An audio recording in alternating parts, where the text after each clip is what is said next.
Je suis frappé par le fait que les équipes qui se constituent pour effectuer un certain travail, notamment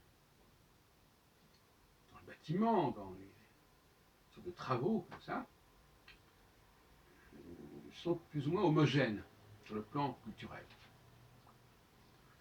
Je pense, je n'ai pas de preuve absolue, je n'ai pas eu de révélation absolue, mais il me semble que, dans la mesure du possible, on va mettre ensemble, dans une équipe, des gens qui ont la même origine, qui ont la même langue.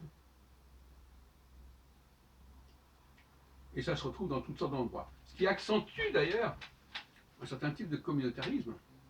Et voilà, on ne va pas mettre des gens très différents pour travailler ensemble. À la Bibliothèque nationale, j'en ai parlé plusieurs fois,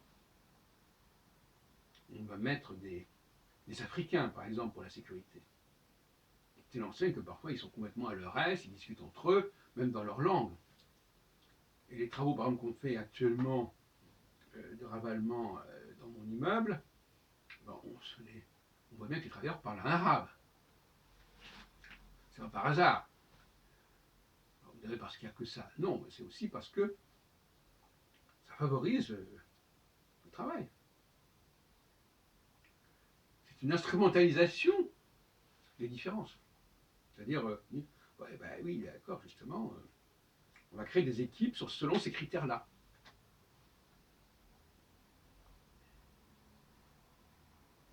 Ce qui fait que paradoxalement, plus les gens sont typés, sont cernés dans leurs origines, et plus on va pouvoir les intégrer dans une équipe avec des gens qui ont le même profil.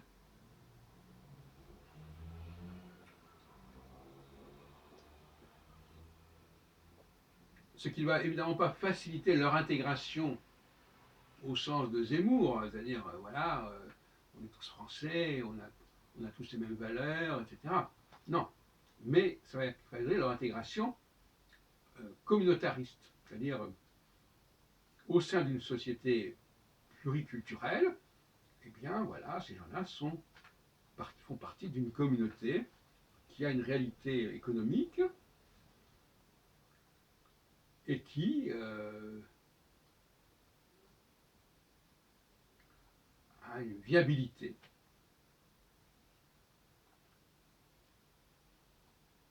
Voilà, donc c'est ce qu'on appelle l'intégration par le travail, l'intégration par la technique, parce que dans bien des cas, il s'agit de savoir se servir de certains appareils.